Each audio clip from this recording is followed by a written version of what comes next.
आदित्य ने रजत को देखकर कहा, इसे लेकर जल्दी आओ। यह बोल वो कार की ड्राइविंग सीट पर बैठ जाता है। रजत भी रीवा को लेकर ईशा की कार के पास आया और उसे बैठने का इशारा करता है।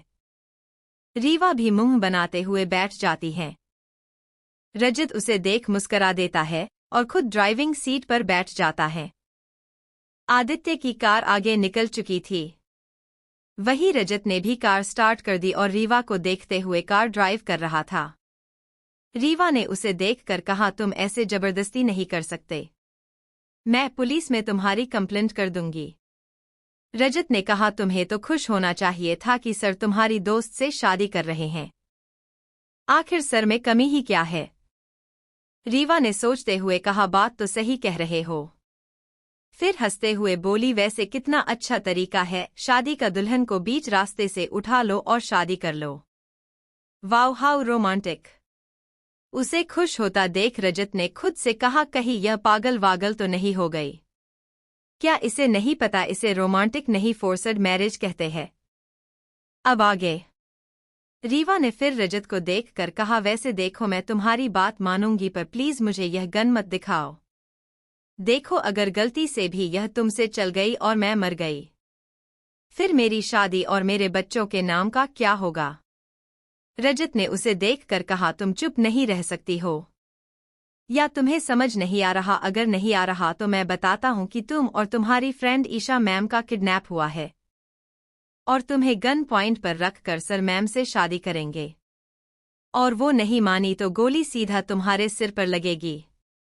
और इतनी सीरियस सिचुएशन में भी तुम हो कि कुछ भी बके जा रही हो। थोड़ा सा डरो, तुम्हारा किडनैप हुआ है। रीवा ने मुंह बनाते हुए कहा, पर मैं तो एक मिनट भी चुप नहीं रह सकती, तो अभी कैसे चुप रहूं?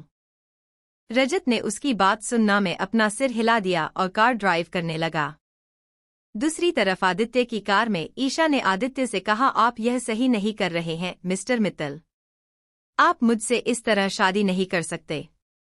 आदित्य ने कहा, मैं क्या कर सकता हूं और क्या नहीं यह तो मैं तुम्हें बाद में बताऊंगा, एक बार शादी हो जाए।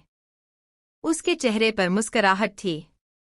ईशा ने उसे घूर कर देखा। आदित्य ने मुस्कुरा कर कहा, अभी तो शादी भी नहीं हुई और तुम तो अभी से बीवियों की तरह मुझे घूर रही हो। वैसे अपने इतने हैंडसम पति को जितने देर घूरना है घूर लेना, पर अभी नहीं, शादी के बाद। वो क्या है ना, मैं इन सब मामलों में थोड़ा शरीफ हूँ और लड़की मुझे इस तरह देखे तो मुझे थोड़ा अनकंफर्टेबल फील होता है।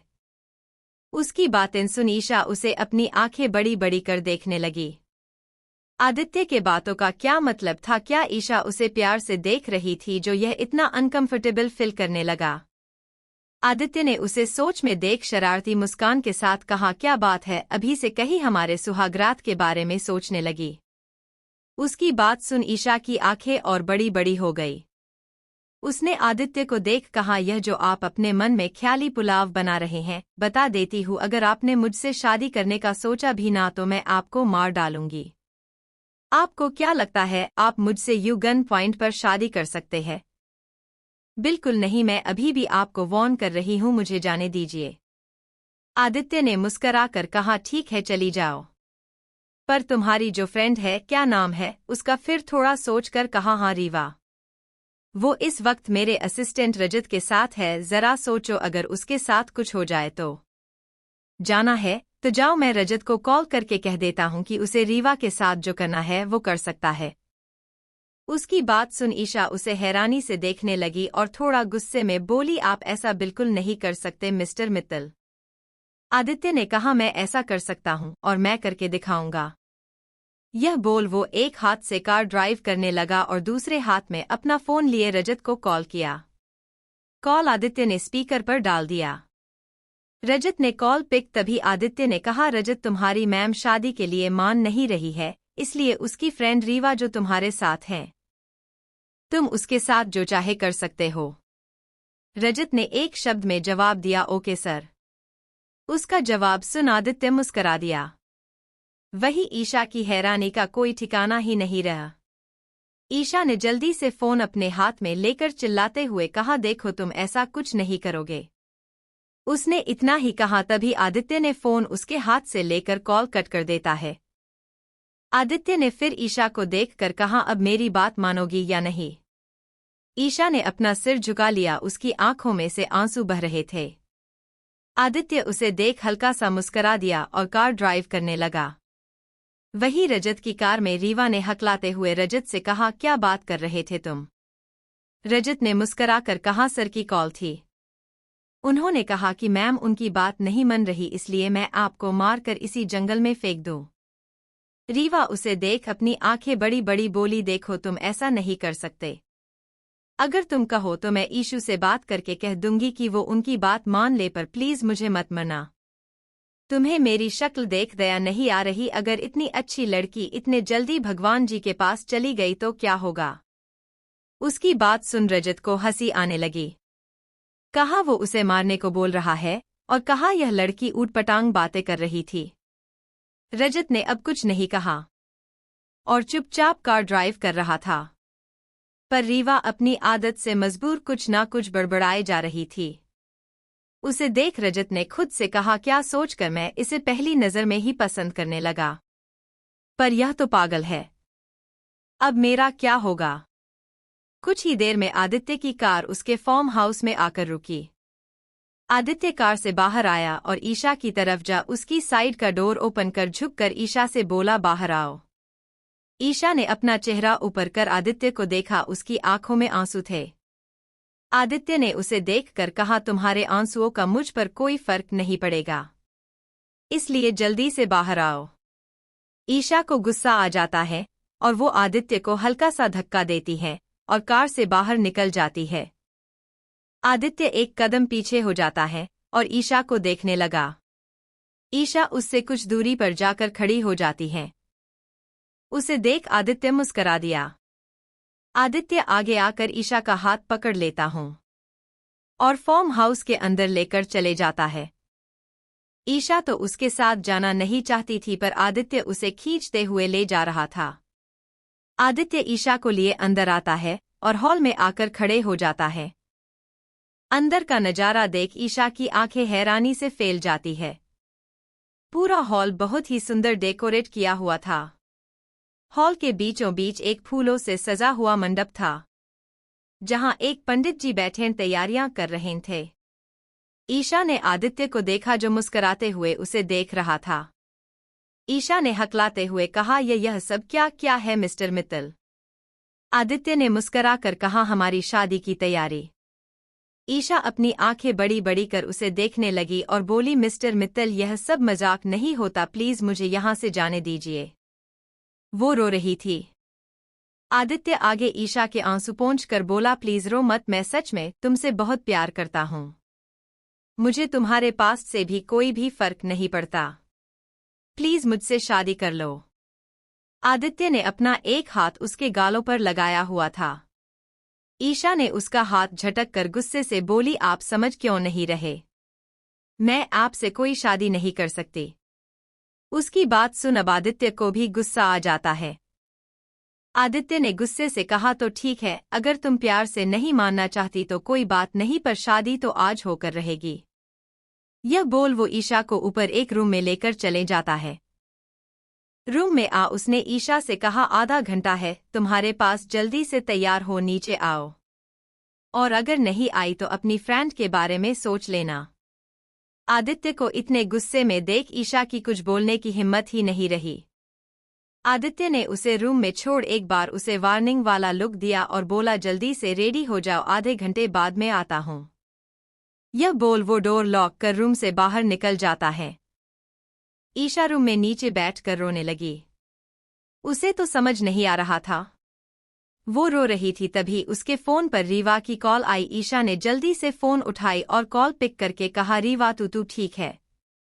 रीवा ने रोते हुए कहा, ईशू यह लोग मुझे मार देंगे, प्लीज तू कुछ कर। रीवा रो रही थी क्योंकि रजत ने उसके सिर पर गन रखी हुई थी और डर की वजह से यह सब बोल रही थी। ऐसा नहीं था कि आदित्य या रजत उसे मरना चाहता, वो बस उसे डरा रहा था। पर रीवा की हालात तो खराब हो रही थी। रीवा का रोना सुन ईशा ने कहा, रीवा प्लीज तू रो मत। रीवा आगे कुछ कहती तभी आदित्य ने उसके हाथ से फोन ले लिया। रीवा कुछ बोल ना पाई। आदित्य ने कहा, थोड़ा जल्दी तैयार हो जाइए मिसेज मित्तल, क्योंकि शादी का मुहूर्त होने वाला है। उसकी बात सुन ईशा ने कहा, आप बहुत बुरे हैं मिस्टर मित्तल। आदित्य ने मुस्कुरा कर कहा, अगर तुम 20 मिनट में तैयार नहीं हुई तो मैं इससे भी ज्यादा बुरा बन सकता हूँ। यह बोल आदित्य कॉल कट कर देता है। वही रूम में ईशा ने अपना फोन जमीन पर फेंक दी। करीब 20 मिनट बाद आदित्य रूम का डोर ओपन कर रूम में आता है। उसने सामने देखा तो आदित्य की आंखें बड़ी बड़ी हो गई, क्योंकि सामने ईशा खड़ी थी जिसने लाल रंग का लहंगा पहना हुआ था। हाथों में चूड़ी, कानों में झुमका, गले में हार, सिर पर लाल रंग का दुपट्टा था। हल्का सा मेकअप और होठों पर रेड लिपस्टिक। ईशा बहुत ही प्यारी लग रही थी, पर एक चीज जो उसके चेहरे पर नहीं थी और वो थी मुस्कुराहट। उसके चेहरे पर खुशी नाम की कोई चीज नहीं है। वो अपना सिर झुकाए खड़ी थी। आदित्य आगे बढ़ उसका हाथ पकड़ लेता है और उसे लिए रूम से बाहर निकल जाता है। आदित्य ईशा को लिए नीचे हॉल में आया। यहाँ मंडप लगा हुआ था। ईशा ने रीवा को देखा जो वहां सोफे पर बैठी थी।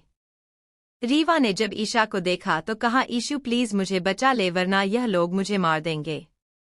आदित्य ने कहा, चलिए मिसेज मित्तल। आदित्य ईशा हाथ पकड़कर उसे मंडप में ले आया और उसे बैठाकर खुद भी बैठ गया। आदित्य ने अभी तक ईशा हाथ पकड़ा हुआ था। ईशा ने अपनी आंसू भरी आंखों से आदित्य को देखना में अपना सिर हिला देती है, जैसे कह रही हो कि प्लीज यह मत कीजिए। आदित्य अपना चेहरा ईशा से फेर लिया। आदित्य ने पंडित जी को देखकर कहा, पंडित जी शादी की विधि शुरू कीजिए। पंडित जी ने ईशा को देखा जो रो रही थी। पंडित जी ने आदित्य से कहा, पर कन्या तो विवाह हेतु तैयार ही नहीं है। आदित्य ने अपने एक बॉडीगार्ड को कुछ इशारा किया तो आगे आया और पंडित जी के सिर पर गन रख देता है। पंडित जी तो हैरानी से आदित्य को देख रहे थे। पंडित जी ने कहा, यह सब क्या है? आदित्य ने कहा, पंडित जी अब आप शादी की विधि शुरू कीजिए वरना यह बोल आदित्य ने पंडित जी को घूर कर देखने लगा। पंडित जी ने भी डर से अपना सलाइवा घटक लिया और जल्दी जल्दी विधि शुरू करने लगे। ईशा तो अब हार मान चुकी थी कि अब कुछ नहीं हो सकता। वो वहीं बैठे सिसक रही थी। आदित्य को ईशा का रोना बुरा लग रहा था, पर फिर भी वो खुद को नॉर्मल दिखा रहा था और एकटक हवन कुंड को देख रहा था। कुछ देर बाद पंडित जी ने कहा, वर वधू फेरे के लिए खड़े हो जाइए। आदित्य पंडित जी की बात सुन खड़े हो जाता है। उसने ईशा को देखा जो अभी भी बैठे हुए रो रही थी। आदित्य ने नीचे झुककर ईशा को एक झटके से अपनी गोद में उठा लिया। वही ईशा आदित्य के एक्शन देख हैरान रह जाती है। ईशा ने डर के मारे अपनी बाहें आदित्य के गले में डाल ली थीं। ईशा ने आदित्य से कहा, यह क्या कर रहे मिस्टर मित्तल, छोड़िए मुझे। आदित्य ने अपने कदम आगे बढ़ा दिया और फेरे लेने लगा। ईशा बार बार कुछ ना कुछ बोल रही थी, पर आदित्य को तो जैसे कोई फर्क ही नहीं पड़ रहा था। वही रीवा जो सोफे पर बैठी हुई थी, उसने रजत से खुश होते हुए कहा, वैसे यह कितना रोमांटिक स्टाइल है ना, मुझे भी ऐसी ही शादी करनी है। मैं भी अपने पति से बोलूंगी कि वो मुझे अपनी बाहों में उठाकर फेरे ले। यह बोल वो हंस देती है। रजत ने खुद से कहा, यह सच में पागल है, तभी तो अपनी दोस्त की इस तरह हो रही शादी को भी एंजॉय कर रही है। रीवा ने फिर रजत को देखकर कहा, देखो तुम इस गन को हटा दो ना, प्लीज मुझे डर लग रहा है। रजत ने कहा, एक बार मैम और सर की शादी हो जाए उसके बाद तुम्हें छोड़ देंगे। रीवा ने कहा, पर फिर इसे मुझसे थोड़ा दूर रखो, देखो कहीं चलवल गई तो फिर मैं। उसकी बात को काटते हुए रजत ने कहा, हाँ पता है कि इस दुनिया से एक क्यूट लड़की कम हो जाएगी और जो तुमने ड्रीम देखे हैं वो अधूरे रह जाएंगे, बस और कुछ। रीवा ने मना करते हुए कहा, नहीं नहीं बस इतना ही। फिर रीवा ने बात बदलते हुए कहा, तुम्हारी शादी हो गई क्या? रजत ने एक शब्द में जवाब दिया, नहीं। रीवा ने अगला सवाल किया, कोई गर्लफ्रेंड? रजत ने फिर कहा, नहीं। रीवा ने दोबारा कहा, कोई वन साइड लव या कोई बचपन का प्यार या कोई लड़की जिसे तुम कॉलेज में पसंद करते हो, या कोई ऐसी लड़की जिसे देख तुम्हारे होश उड़ जाते हो, तुम्हारी धड़कनें बढ़ जाती हो। रजत उसकी बात सुन रीवा को देखने लगा, क्योंकि रीवा को देख उसे यह सब फील होता था। उसे देख उसकी धड़कनें बढ़ जाती थी, उसकी बातें सुन उसके होश उड़ जाते थे। रीवा ने उसके हाथ पर अपना हाथ रख कर कहा, बोलो। वही रीवा का टच जब रजत ने फील किया तो उसकी सांसें तेज हो जाती हैं। वो तुरंत उसका हाथ अपने हाथ से हटा देता है। रीवा ने कहा, क्या हुआ? रजत ने कहा, कुछ नहीं और कोई नहीं है मेरी लाइफ को, बस अब तुम्हारा सवाल जवाब जो गया हो तो कुछ देर चुप बैठो। रीवा ने कहा, ठीक है अब कुछ नहीं बोलूंगी, पर एक लास्ट बात कहूं। रजत ने उसे देख अपनी एक आईब्रो उचका दी। रीवा ने कहा, टाइम रहते शादी कर लो, नहीं और अगर बाद में करोगे तो तुम्हारे बच्चे तुम्हें पापा नहीं दादू कहेंगे। यह बोल रीवा हल्का सा मुस्करा देती है। रजत उसे एक नज़र देख अपना सिर ना में हिला देता है, क्योंकि सच रीवा की बातें बिल्कुल बिना सिर पैर की थी। अचानक ही उसके चेहरे पर भी मुस्कुराहट आ जाती है। रीवा की बच्चों की बात सुन उसे हंसी आ रही थी। रजत फिर से सामने देखने लगा। अभी तक ईशा और आदित्य के फेरे हो चुके थे। आदित्य ने ईशा को बिठा दिया और खुद भी उसके बगल में बैठ गया। पंडित जी ने उसे ईशा के मांग में सिंदूर भरने को कहा, आदित्य ने भी वैसा ही किया। पंडित जी ने फिर उसे ईशा को मंगलसूत्र पहनाने को कहा तो आदित्य ने अपनी जेब से एक डायमंड का छोटा सा मंगलसूत्र निकाला और ईशा को पहना दिया। पंडित जी ने कहा, शादी संपन्न हुई, आज से आप दोनों पति पत्नी हुए। पंडित जी की बात सुन आदित्य की मुस्कान और ज्यादा गहरी हो गई। वही ईशा ने अपनी आंखें बंद कर ली। उसकी आंखों से आंसू बह उसके पूरे चेहरे को भिगो रहे थे। आदित्य ने ईशा के कान में कहा, फाइनली तुम मिसेज मित्तल बन ही गई। Welcome Mrs Mittal in my life. Isha ने अब आदित्य को घूर कर देखा और चिल्लाते हुए कहा, बस कीजिए आप। हो गया आपका, कर ली ना अपने अपनी मनमानी। हो गई हमारी शादी, प्लीज मुझे जाने दीजिए। आदित्य ने मुस्कुराते हुए कहा, ऐसे कैसे बीवी? अब तुम मुझे छोड़कर कहीं नहीं जा सकती। अब तुम मेरे साथ मेरे घर चलोगे मित्तल मेंशन। ईशा ने चिल्लाते हुए कहा, बिल्कुल भी नहीं, मैं आपके साथ कहीं नहीं जाऊंगी। ईशा अब तक मंडप से उठ चुकी थी। आदित्य भी अपनी जगह से खड़ा हुआ और ईशा को देख बोला, जान तो तुम्हें मेरे साथ ही पड़ेगा, बट डोंट वरी, हम पहले तुम्हारे घर चलेंगे, मेरे सासू माँ और ससुर जी से मिलेंगे, अपनी बेटी को लेकर अपने घर जाएंगे। ईशा ने उसे देख घूरते हुए कहा, रू आपकी कुछ नहीं लगती। आदित्य ने हल्का सा मुस्कुराते हुए कहा, बीवी शायद तुम बोल रही हो, हमने जस्ट अभी शादी की है, इस तरह से अब रूह पर मेरा भी हक है, वह अब मेरी बेटी है। She is my daughter Mrs Mittal. Isha ने चिल्लाते हुए कहा, नहीं, ना रू आपकी कुछ लगती है और ना ही मैं, और मुझे बार बार मिसेस मित्तल बुलाना बंद कीजिए आप। बीवी इतना गुस्सा नहीं करते हैं, आदित्य ने प्यार से कहा। ईशा उसे घूरे जा रही थी। आदित्य ने आगे बढ़ ईशा का हाथ पकड़ लिया। आदित्य ने ईशा से कहा, अब चलिए मिसेस मित्तल। ईशा उसे सवालिया नजरों से देख रही थी। आदित्य ने कहा, बीवी मुझे देखने के लिए पूरी जिंदगी है, अभी घर चलते हैं। वह क्या है ना, हमारी बेटी इंतजार कर रही होगी। यह बोल आदित्य ईशा का हाथ पकड़ उसे बाहर की तरफ ले जाने लगा। ईशा ने आदित्य से अपना हाथ छुड़ाते हुए कहा, मेरा हाथ छोड़िए मिस्टर मित्तल। आदित्य उसे बाहर ले जाते हुए बोला, अब तो यह हाथ कभी नहीं छोड़ सकता। अब तक आदित्य और ईशा फार्म हाउस से बाहर आ चुके थे। आदित्य ने ईशा को गाड़ी में बिठाते हुए कहा, बैठो, और उसे गाड़ी में बिठा दिया। आदित्य आगे पर खुद भी ड्राइविंग सीट बैठ गया। ईशा उसके बगल वाली सीट पर बैठी हुई थी। ईशा ने आदित्य को देखकर कहा, अब तो रीवा को छोड़ दीजिए। आदित्य ने मुस्कुराते हुए कहा, बिल्कुल मिसेस मित्तल, वैसे भी अब वह मेरी साली है। और तुम्हें एक बात बताओ। ईशा ने आदित्य की तरफ देखा तो आदित्य ने कहा, मैं वैसे भी उसके साथ कुछ नहीं करने वाला था, मुझे बस तुमसे शादी करनी थी। जो मैंने कर ली। अब वह भी अपने घर आराम से चली जाएगी, फिक्र मत करो। ईशा उसे हैरानी से देखने लगी। आदित्य ने उसे देखते हुए कार स्टार्ट की और बोला, बीवी ऐसे मत देखो, तुम्हारा ही पति हूं। फिर एक शरारती मुस्कान के साथ कहा, जितना देखना है रात में आराम से देख लेना, तुम्हारे पास ही रहूंगा। उसकी बातें सुनना चाहते हुए भी ईशा के गाल लाल होने लगे। आदित्य ईशा को देखते हुए कार ड्राइव कर रहा था और मुस्कुरा रहा था। ईशा को आदित्य की मुस्कुराहट देखकर चिढ़ हो रही थी। वह अब कार से बाहर की तरफ देखने लगी। आदित्य अब सामने देखते हुए कार ड्राइव करने लगा।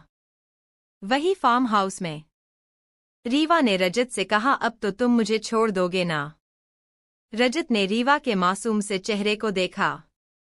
रीवा ने दोबारा कहा, देखो अब तो शादी भी हो गई, अब मुझे जाने दो प्लीज। रजत ने अपनी नज़र रीवा की तरफ से फेर ली। रजत अपनी कदम बाहर की तरफ बढ़ते हुए बोला, चलो। रीवा उसकी बात सुन खुश हो जाती है। जल्दी जल्दी रजत के पीछे चलने लगती है। रजत और रीवा फार्म हाउस से बाहर आए। रजत कर की ड्राइविंग सीट पर बैठ गया। बगल वाली सीट पर रीवा भी बैठ जाती है। रीवा ने कहा, अब तो मेरे ऑफिस जाने का टाइम बचा नहीं, इसलिए तुम मुझे मेरे अपार्टमेंट में छोड़ दो। रजत हैरानी से रीवा को देखने लगा। वह किस तरह से रजत का ऑर्डर दे रही थी। फिर रजत ने अपना सरनाम दिला दिया और बोला, तुम्हारा अपार्टमेंट कहाँ है? रीवा ने उसे अपना एड्रेस बताया। रजत ने कार स्टार्ट कर दी। रजत ने गाड़ी रीवा के घर की तरफ मोड़ दी। इस वक्त भी रीवा कुछ ना कुछ बड़बड़े जा रही और रजत उसकी बकबक सुन रहा था। कुछ ही देर में रीवा का अपार्टमेंट आ गया।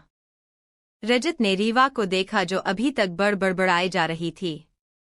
उसे यह तक ध्यान नहीं रहा कि उसका अपार्टमेंट आ चुका है। रजत ने खुद से कहा, कहीं यह लड़की पागल तो नहीं है।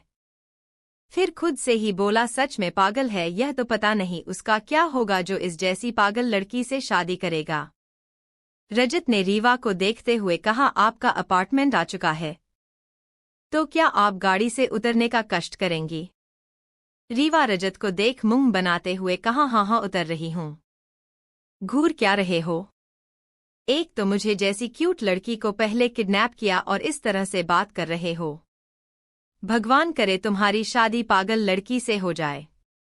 यह बोल रीवा जल्दी से उसकी कार से उतर गई और अपने अपार्टमेंट की तरफ भाग गई।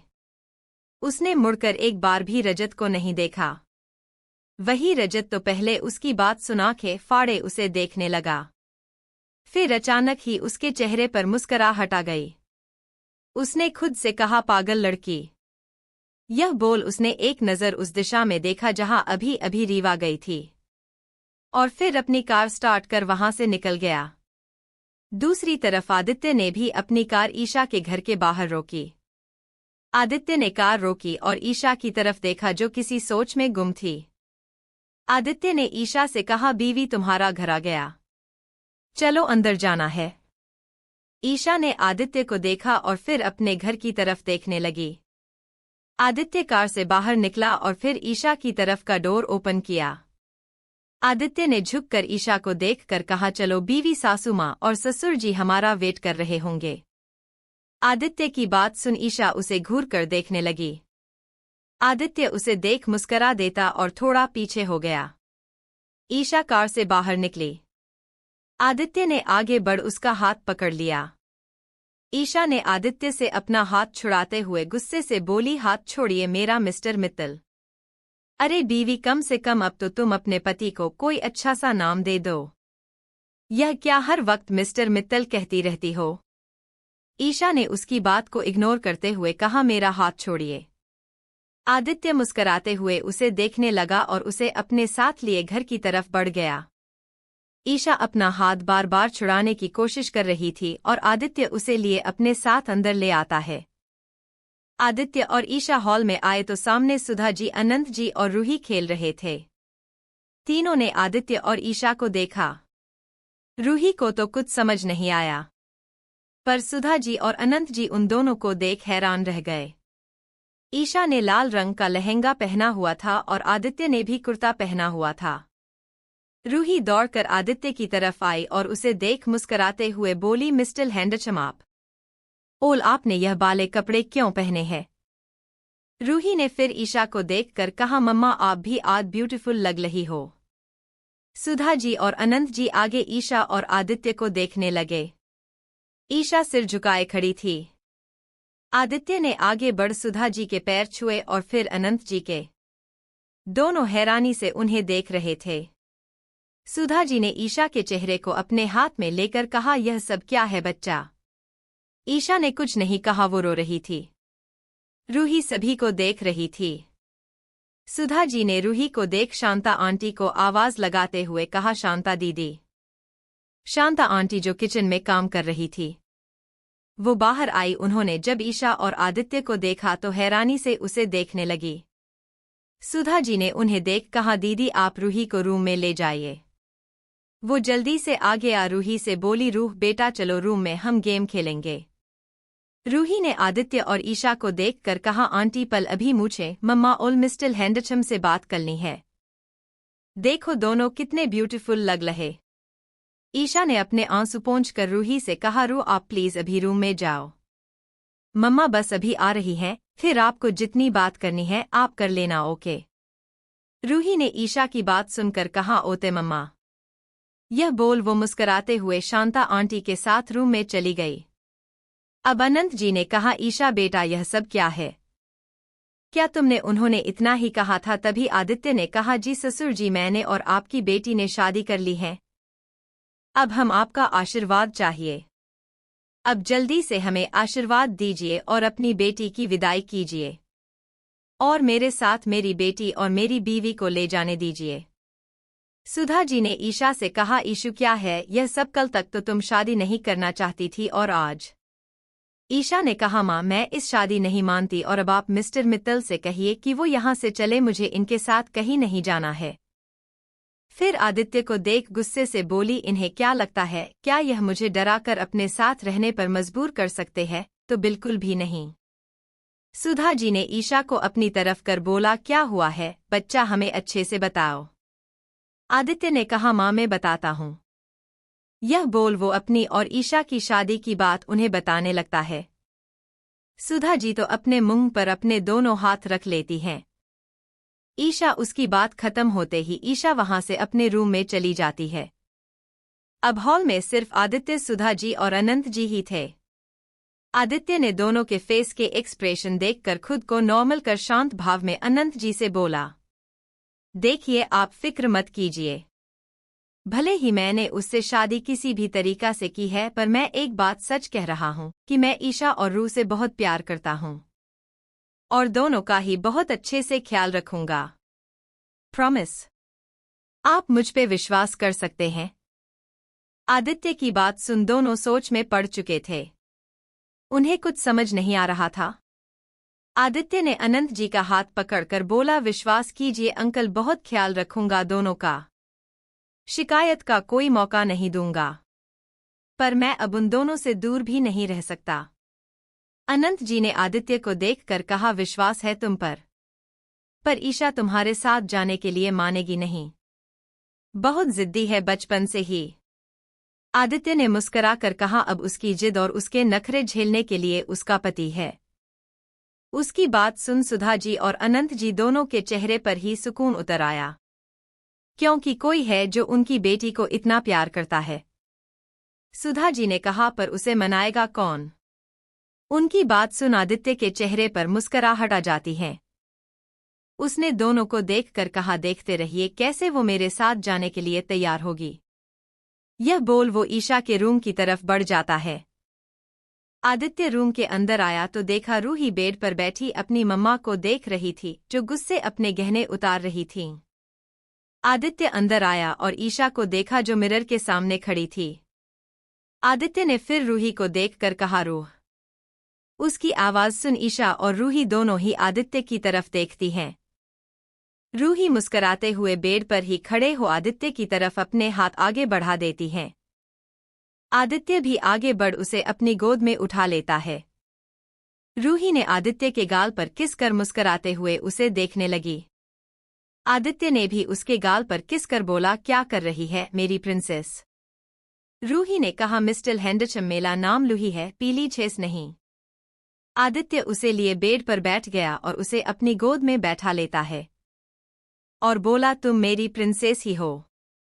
रूही उसे अपनी आंखें बड़ी बड़ी कर देख रही थी। आदित्य ने ईशा को देख रूही से कहा, प्रिंसेस, मैं आपको आज आपका बर्थडे गिफ्ट देने आया हूं और यह आपका सबसे बेस्ट बर्थडे गिफ्ट होगा। ईशा उसकी बात सुन आगे आई और आदित्य से बोली, मिस्टर मित्तल, आप जाइए यहां से। आदित्य ने मुस्कुराकर उसे देखा और बोला, क्यों? ईशा उसे देख रही थी। तभी आदित्य ने रूही को देखकर कहा, आपको आपके डैड से मिलना था ना?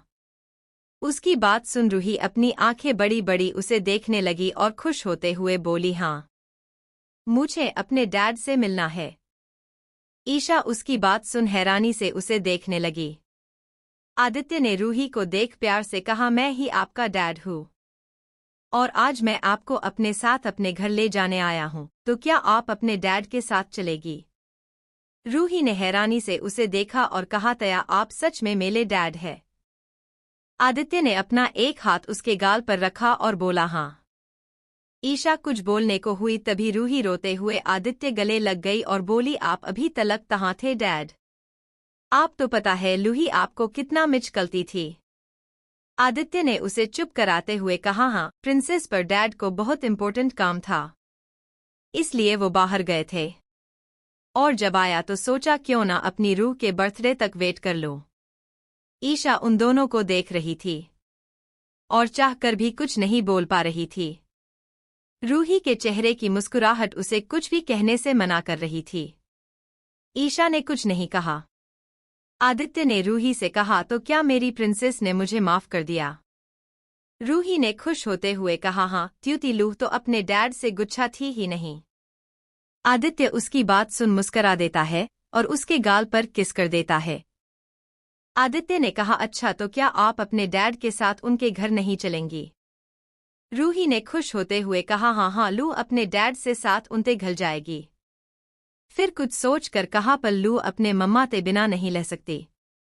ईशा उसकी बात सुन मुस्करा देती है। तभी आदित्य ने कहा, अरे पर मम्मा भी तो हमारे साथ ही जाएगी ना? मम्मा, डैड और रूह तीनों साथ में रहेंगे। रूही अब खुश होते हुए बोली, ठीक है, लूह जल्दी से पैकिंग कर लेती हैं, फिर चलेंगे। आदित्य ने कहा, नहीं, अभी लेट हो रहा है, जल्दी से रेडी हो जाओ, फिर चलेंगे। और आपका सारा सामान तो पहले ही मैंने और मम्मा ने वहां रख दिया है। रूही उसकी बात सुन जल्दी से उसके गोद से उतरी और बोली, ठीक है, मैं नानी छे बोल देती हूँ, तीलू अपने डैड के घर जा रही है। यह बोल रूही जल्दी से रूम से बाहर भाग जाती है। ईशा आदित्य को घूर रही थी। वही आदित्य उसे मुस्कुराते हुए देख रहा था। ईशा ने गुस्से में कहा, यह क्या हरकत है मिस्टर मित्तल? आप अपने मतलब के लिए मेरी रूह का इस्तेमाल कर रहे हैं। आदित्य ने मुस्कुराकर एक कदम ईशा की तरफ बढ़ाया और कहा, बिल्कुल। वैसे तुमने सुना होगा, इश्क और जंग में सब कुछ जायज होता है, और अगर मैंने यही किया तो क्या गलत है? वैसे भी मैंने पहले तुम्हें प्यार से ही मनाया था। तुमसे शादी कर एक हैप्पी फैमिली चाहता था, पर वो तुम हो जिसे इस चीज से प्रॉब्लम थी, इसलिए मुझे यह रास्ता चुनना पड़ा। अगर तुम मान जाती तो सच में मैं यह सब बिल्कुल भी नहीं करता। अब जल्दी से रेडी हो जाओ, तुम्हें अपने ससुराल भी जाना है। मेरी फैमिली तुम्हारा वेट कर रही होगी। यह बोल आदित्य वहां से जाने लगा। वो अभी डोर तक ही पहुंचा था तभी उसे ईशा की आवाज सुनाई दी, मैं आपके साथ कहीं नहीं जाऊंगी, आपको जहां जाना है जाइए। यह बोल ईशा वॉशरूम में चली जाती है। आदित्य भी बाहर हाल में आता है। वो वहीं बैठे कर रूही और उसके नानू नानी को देखने लगा। रूही उनको बता रही थी को अपने डैड के घर जा रही है। उसे खुश देख वो दोनों भी मुस्कुरा रहे थे। रूही ने जब आदित्य को देखा तो तुरंत उसके पास आकर उसका हाथ पकड़कर बोली, डैड हम घर कब जाएंगे? आदित्य ने मुस्कुरा कर कहा, अभी तुम्हारी मम्मा तैयार हो रही है, उसके बाद चलेंगे। ओके।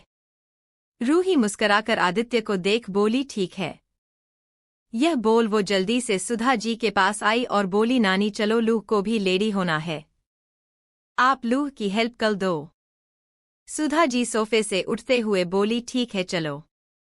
यह बोल वो उसे ईशा के रूम में ले आई क्योंकि रूही का सारा सामान ईशा के रूम में ही था। दोनों जब रूम में आए तो ईशा ने इस वक्त सिंपल सी कुर्ती और पलाजो पहना था। रूही ने ईशा को ऐसा देखा तो मुंह बनाते हुए बोली, मम्मा आप अभी तलक लेडी नहीं हुई। ओल आपको पता है ना लूह को कितना लेट हो रहा है, आप जल्दी 6 लेडी होइए। ओल दूसरे कपड़े पहनिए ना।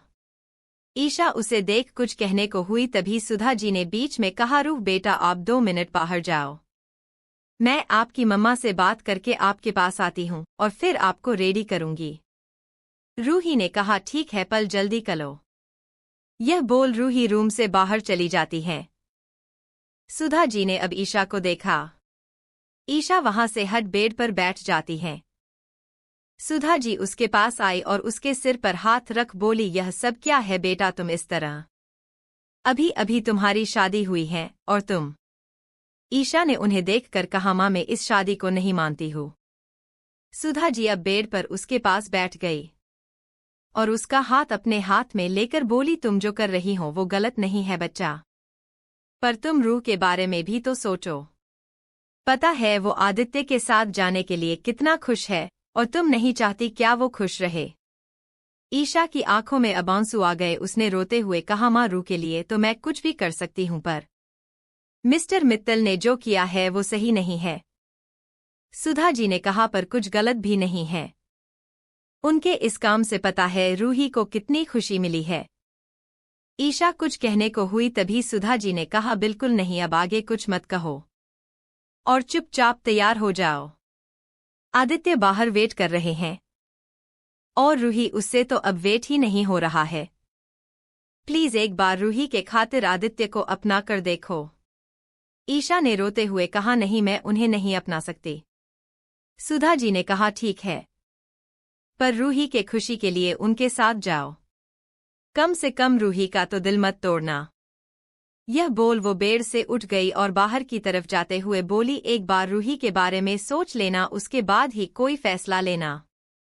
यह बोल वो रूम से बाहर चली जाती है और रूही को अपने रूम में ले जाकर उसे रेडी करने लगी।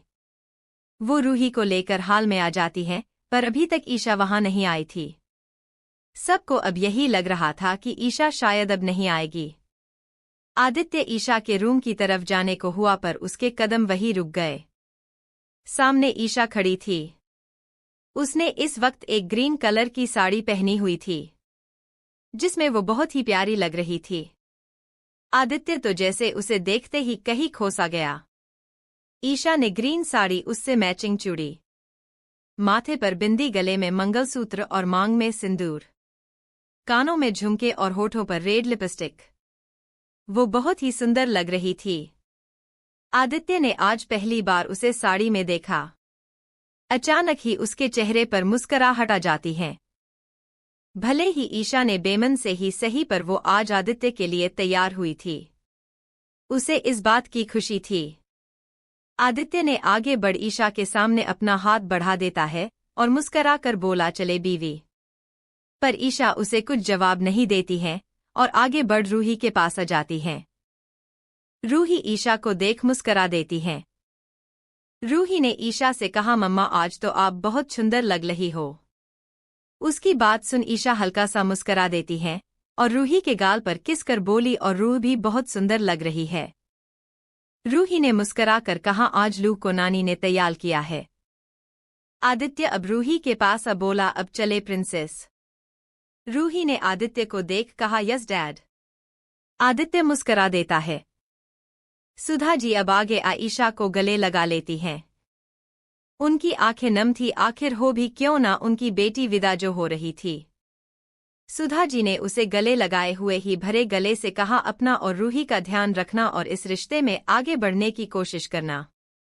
जो कुछ भी तेरा पास था उसे इस घर में छोड़ कर जा और अपनी नई जिंदगी की शुरुआत कर। यह बोल सुधा जी ईशा से अलग हो उसके माथे को चूम लेती हैं। ईशा के आंखों में भी आंसू थे। अनंत जी भी आगे आयशा को गले लगा लेते हैं और प्यार से उसके सिर को सहलाते हुए बोले, हमेशा खुश रहना। ईशा ने उन्हें देखा, उसकी आंखों में आंसू देख रूही ने जल्दी से कहा, मम्मा, नानी, नानू, आप सब लोग क्यों लहे हो? सुधा जी ने अपने आंसू पोंछकर कहा, क्यों, आपकी मम्मा आज अपने माँ पापा को छोड़कर आपके डैड के साथ उनके घर जा रही है, इसलिए हम सब रो रहे हैं। रूही ने दोबारा कहा, तो फिर आप सब भी डैड के घर चलो ना। अनंत जी ने मना करते हुए कहा, नहीं बेटा, ऐसा नहीं होता है। शादी के बाद लड़की ही अपने माँ पापा को छोड़कर अपने पति के घर जाती है। उनकी बात सुन रूही कुछ सोचकर बोली, तो क्या आप सब मुझे भी कहीं भेज देंगे? यह बोल वो आदित्य की तरफ देखती हैं। आदित्य ने उसे गोद में उठा लिया। रूही ने कहा, डैड, मैं कहीं नहीं जाऊंगी। आप मेरे पति को अपने घर में ही रख लेना। आदित्य ने मुस्कुराकर कहा, बिल्कुल, मेरी प्रिंसेस कहीं नहीं जाएगी। हम उसे कहीं जाने ही नहीं देंगे। रूही उसकी बात सुन मुस्कुरा देती है।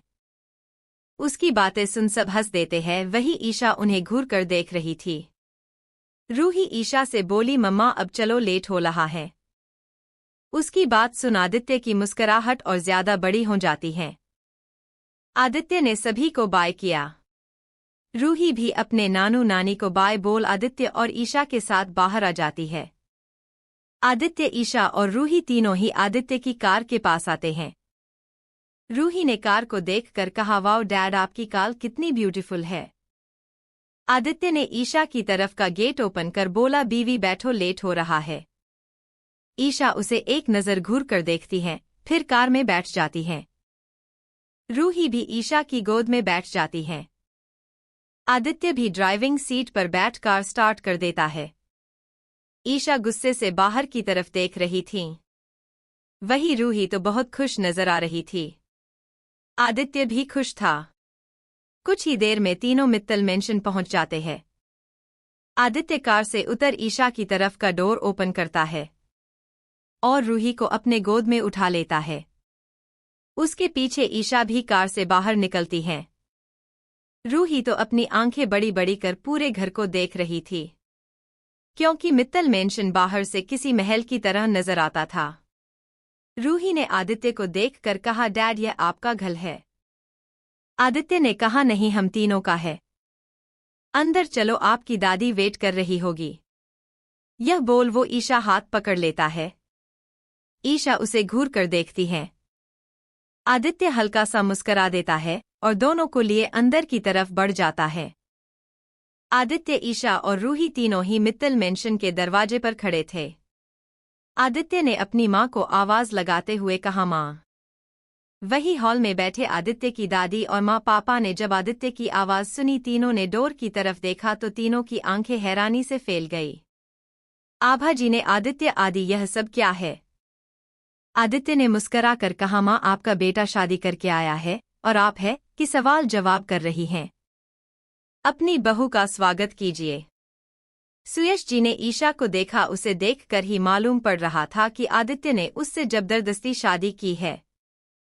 वो कुछ कहना चाहते थे, तभी उनका ध्यान रूही पर गया, जो अपनी आंखें बड़ी बड़ी कर पूरे घर को देख रही थीं।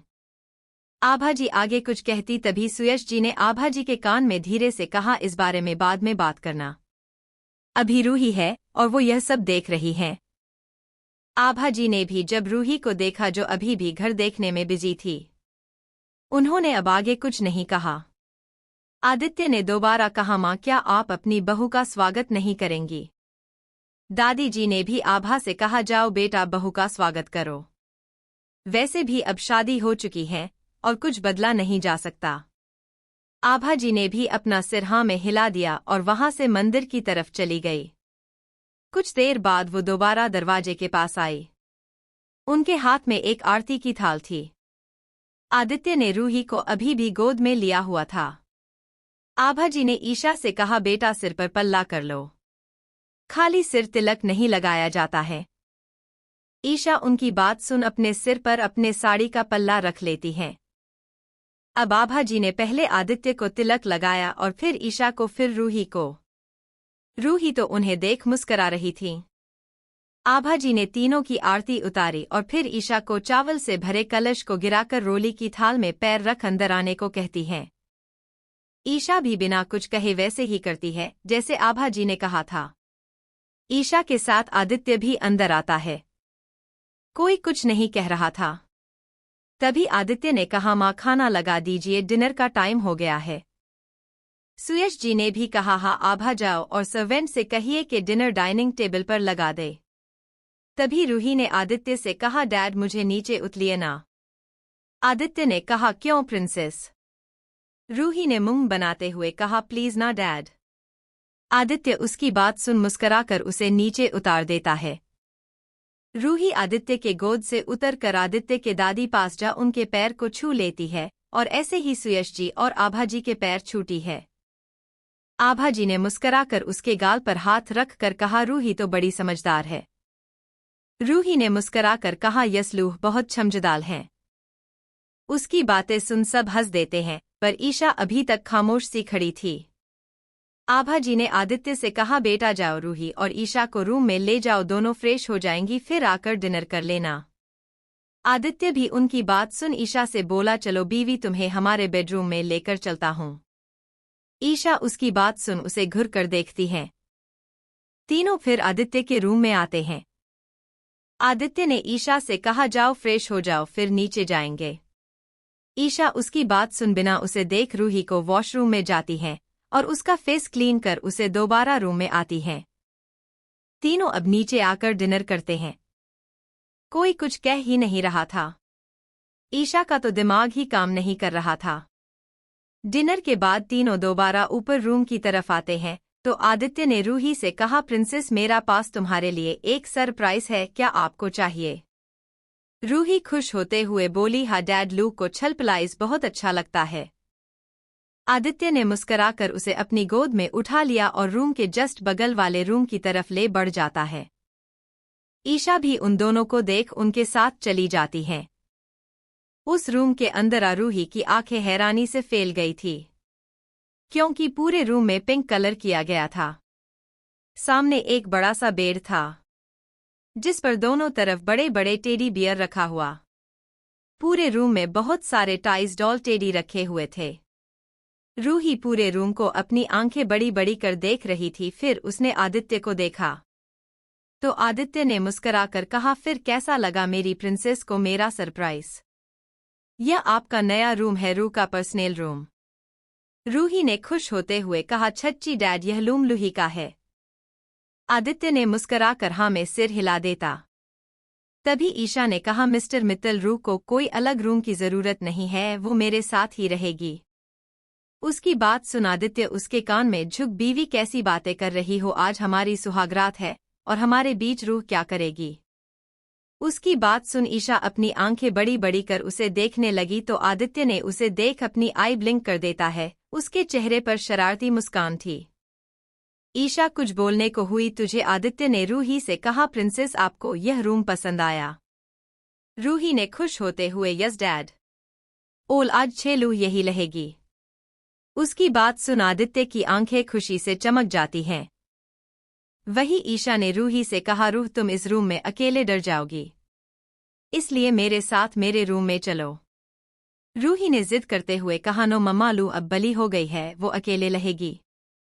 ईशा ने रूही को घूर कर देखा तो रूही ने मासूम सी शक्ल बनाते हुए कहा, प्लीज ना मम्मा, लू को अकेले इच रूम में रहेगी। उसकी बात सुन ईशा कुछ बोल ही नहीं पाई, पर उसे आदित्य पर बहुत गुस्सा आ रहा था, क्योंकि यह सब किया धारा उसका ही तो था। आदित्य रूही के पास घुटनों पर बैठते हुए बोला, ठीक, रूह यही रहेगी। हाँ, बगल वाला रूम मेरा और मम्मा का है, अगर आपको डर लगे तो आ जाना। ओके। रूही ने आदित्य से कहा, डैड मम्मा आपके छात आपके रूम में रहेगी। आदित्य ने अपना सिर हाँ में हिला दिया तो रूही ने कुछ सोचकर कहा, आपको अकेले में डर लगता है ना, इसलिए आप मम्मा के छात नहीं निकलेंगे। उसकी बात सुन आदित्य की चेहरे पर मुस्कुराहट आ जाती है। वही ईशा अपना सिर झुकाए खड़ी थी। आदित्य ने कहा, हाँ आपके डैड को रात को डर लगता है, इसलिए वो आपकी मम्मा के साथ निनी करेंगे। रूही ने ईशा से कहा, मम्मा आप मेरी ड्रेस चेंज कर दो, लू से नहीं होती है। ईशा ने रूही को घूर कर देखा और खुद से बोली, अपने से ड्रेस तो इस लड़की से चेंज होता नहीं और रूम में अकेले रहना है, ईशा अब रूही को लिए वार्डरोब के पास गई। उसने देखा उसने रूही के लिए बहुत सारे कपड़े थे, frock, T shirt, jeans, jumpsuit, night dress जो अलग अलग कार्टून के थे। रूही ने सारे कपड़े देखे तो खुश हो गई। ईशा ने उसके लिए एक डोरेमोन वाला नाइट सूट निकाला और उसे लिए वॉशरूम में चली गई। कुछ देर बाद जब दोनों बाहर आए तो रूही ने वही डोरेमोन वाला नाइट सूट पहना हुआ था। रूही खुश होते हुए आदित्य के सामने जा खड़ी हुई और बोली, डैड मैं कैची लग रही हूँ। आदित्य ने मुस्करा कर कहा, बिल्कुल डॉल की तरह। रूही मुस्करा देती है। आदित्य वहां से जाते हुए ईशा से बोला, बीवी जल्दी आना, मैं वेट कर रहा हूँ। यह बात उसने मुस्कराते हुए कही थी, जिसे देख ईशा दोबारा चिढ़ गई। उसने रूही को बेड पर लेटा दिया और उसे सुलाने लगी। कुछ देर में रूही सो जाती है। ईशा उसके माथे पर किस कर रूम से बाहर निकल जाती है। वो अब आदित्य के रूम के बाहर खड़ी थी, पर उसकी अंदर जाने की हिम्मत ही नहीं थी। ईशा ने कुछ सोचकर खुद से कहा, एक काम का ईशा, तू रूह के रूम में जाकर सो जा। यह बोल वो जैसे ही वहां से जाने को हुई तो रूम का डोर ओपन हुआ और किसी ने उसका हाथ पकड़ उसे रूम में खींच लिया।